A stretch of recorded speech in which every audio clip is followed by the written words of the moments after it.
So we have two problems immediately, and that is one, I think this projector is all in black and white, so it's not the slide you shouldn't find on my computer. And there's at least one slide that's messing up from the projector that's not on the computer. I don't know why, but there's only 10 or 12 of us. We ought to be able to get through it, right?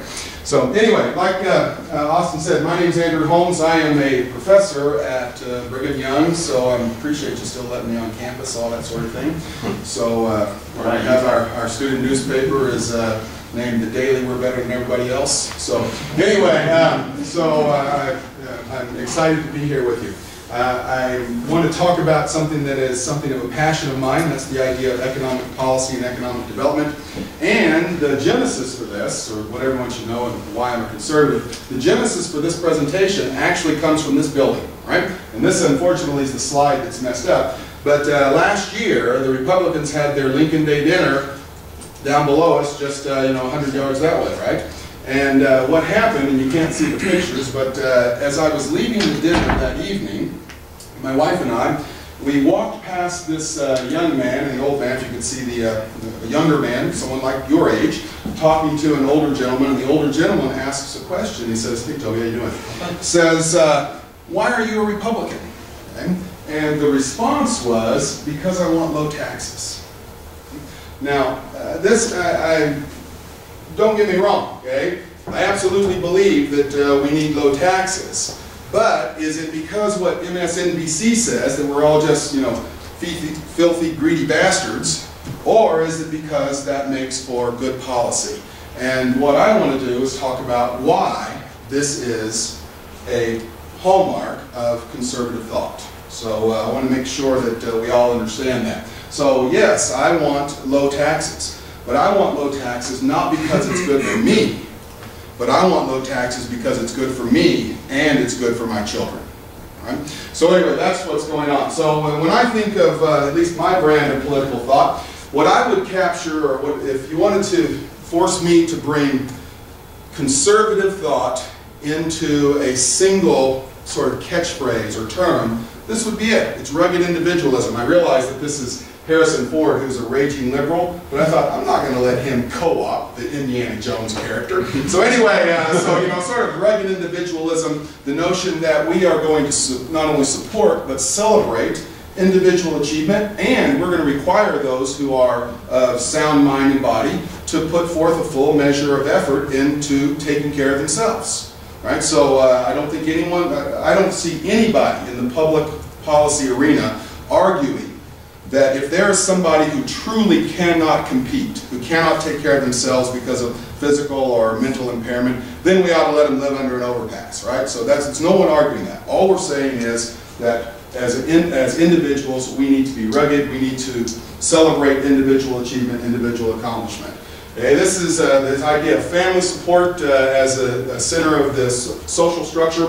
If you go back a few years, maybe for this particular audience, this is probably a little harder to remember, but going back a couple of presidential election cycles, family values was the big Republican platform. To be honest, I always found that to be a little bit weak. I mean, it's like, show of hands, who doesn't like families? Okay? So anyway, but nonetheless, the notion that we do have social issues that we're concerned about, okay, we do want to make it possible for families to grow and thrive and to be successful, I think is part of what we're about. Of course, my personal idol, President Reagan, peace through strength. I'm sorry you can't see that any better. And then the fourth is economic development. Of course, this is something that bleeds over into all of them. This is what I want to talk about this evening. So, the notion of economic development. Here's what you need to understand, or a couple of things you need to understand, and that's that the U.S. is not different. Okay? We are not different in this country. We are better. Okay? It's so clear to anyone who has looked at the economic data. Okay? You can call it lucky, you can call it blessed, okay? But it is certainly the case that we are different than any other country that has ever been, whose occupation has been recorded on this particular planet. Right? So, and it's not just about money. It's not about keeping score. It's about your quality of life. If you're an environmentalist, okay, it's about ecological advancement. Okay, a clean environment is a normal good. Any economic students? So a normal good is something you demand more of as you make more money. Okay? An inferior good is like McDonald's hamburger. The more money you make, the fewer McDonald's hamburgers you eat, right? Okay, a normal good is a Mercedes. So the more money you make, the more Mercedes you buy. Well, environmental concern is a normal good. Countries that are richer have better environments. Look at the carbon footprint per $1 billion of GDP in the US, and then look at it in China if you don't believe me, all right? So, you know, the idea of security and our ability to serve. You can't serve in this world if you don't have surplus. If you wake up in the morning and you spend all of your energy scratching out a living out of the earth, taking in enough calories so that you can do that again tomorrow, then you have no capacity to help those around you. Okay, so when we talk about wealth generation, there's many, many good things, and some of those may be related to our own personal avarice, but there are many other good externalities associated with this. What is it that makes us different? Okay? And I would argue that these might actually be one thing, right? But I'm going to couch it in two things, and one of those is the idea of innovation or entrepreneurship, okay? And the second is positive brain drain. And so I'll talk about those two things as we go through. So basically, and I'm going to try to talk kind of fast because Austin has allowed me, or asked me to leave some time at the end for questions, so if you have those, although I'm perfectly comfortable answering questions as we go through. So if I don't see it, just throw something at me, all right? I'll eventually stop. Anyway, but I want to talk about three things. First, spend just a minute on the history and the impact of economic development in the U.S., and then talk again about why America is better. So it's not that entrepreneurship and brain drains made us great, okay? But why are we the ones that have had all the entrepreneurship? Why are we the ones that have been the beneficiaries of a worldwide, 150-year worldwide brain drain? Okay? So in other words, all the bright entrepreneurs have been coming to the United States for over 100 years, right? And then finally, you're going to ask the question, are we protecting this goose that lays our collective golden egg? Right? So first of all, history and impact. Now this is a great automation, but it's in something called a Google gadget, and I couldn't, try as I may, darn Bill Gates, I couldn't get this thing to import into my PowerPoint slides, so I just did it in a series of still shots. But what this is, you can't see it because they're overlapping so much, but these represent 4 countries. Okay? We have time on the horizontal axis, and we have economic wealth on the vertical axis. You can't really see the vertical axis, but it's going to be the spatial relationship that's going to be important. So when we come up to about here, okay, this is 1800, this is 1900, this is 2000. All right, so in the end here, and what we're really going to look at is what happens over the last 150 years, right? Or 120 years maybe. But you can see that for, this is a period of 500 years that you see there in the data. We were all the same for 500 years. Now look what happens with the Industrial Revolution. And China and the former Soviet republics, they're all still, I do realize that that's no longer an entity, right? Anyway, but all of them lumped together because that's the way the historical data is formatted. Okay? Western Europe has done a little bit better, but look at the United States. Okay? We're way up there, and the problem with this is that this is year 2000. If we could add another decade of data, okay, we had an amazing decade, well, at least up through about 2007, in terms of productive efficiency, right? Now, is this a big deal? Okay, well, it is a big deal, and to sort of put it in human terms, what does all this mean for you? Well, this was an interesting analysis that I saw, and somebody went back and they said, okay, let's look at the Montgomery Ward's catalog. Let's look at it in 1895, and let's look at it 105 years later in 2000, and find the same product. And then talk about how many hours the average individual in society would have had to work to obtain that item. All right? So if you think about, you know, the Horatio Alger stores, right? Back in 1895, if somebody wanted to buy that collection of books, which was surprisingly in the Montgomery Ward's catalog in 1895, they would have had, the average person, the person earning the average wage would have had to work 21 hours, as opposed to about 35 minutes today. All right? So what does that mean? That means that to produce the same good, we're 35 times as productive as we were 105 years ago. What about a one-speed bicycle? And this is a great example of why this doesn't really work very well. 260 hours, right? So, you know, a month and a half of full-time effort to buy a one-speed bicycle.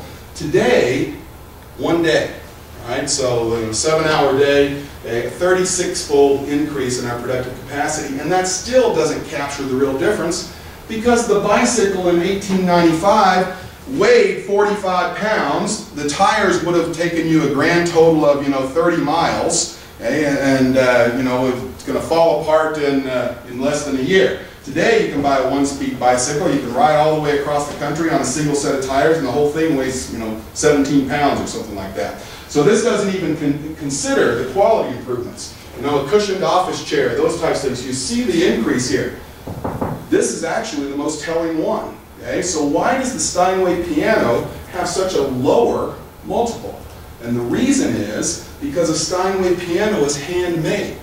And the hands that are making that Steinway piano are much more valuable today than they were 100 years ago. Why? Because they can produce, if they're producing something else because of our technology and mechanization, okay, they can produce 35 times as much stuff as they used to. Okay? But the technology for a hand-produced piano is still roughly the same. There's been some efficiencies with power tools and that sort of stuff. The point is, okay, it's not money in the bank. It's not the number of zeros in your bank account. When we talk about economic development, we're talking about standard of living. Okay? So I personally don't want to work 260 hours so I can buy a bicycle. I'm much more comfortable with the idea of working 7.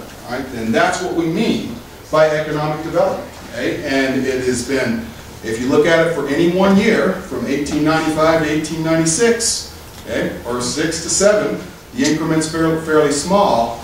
But for those of you like Caleb, right, who are finance majors, any finance majors in here, other than Caleb and me?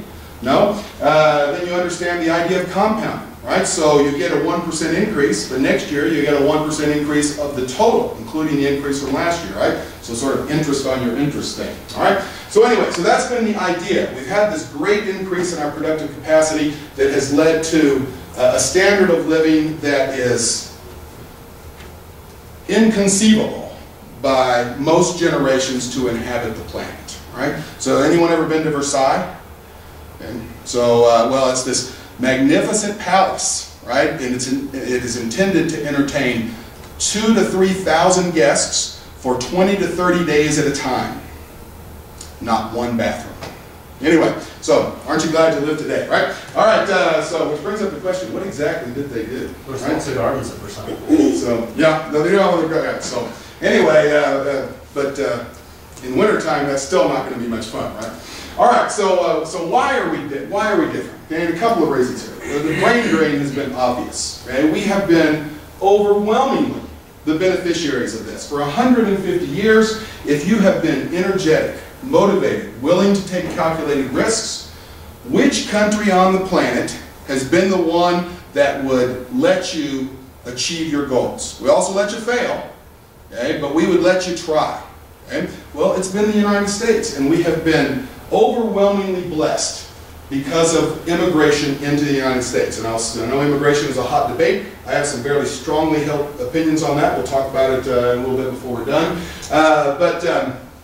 This isn't to say that we need lots of illegal immigration. All right, anyway, so we'll talk about that in just a little while. But anyway, and who wouldn't want to come here? Okay, it's the world's best universities. We have the world's most dynamic companies. Okay, the freest economy. Okay, the freest social structure. Okay, and of course, the highest standard of living. Don't believe anybody who tells you any different about standard of living. All right, so in economic terms, it's really hard to go in and definitively say in the United States they have a higher standard of living than they have in France.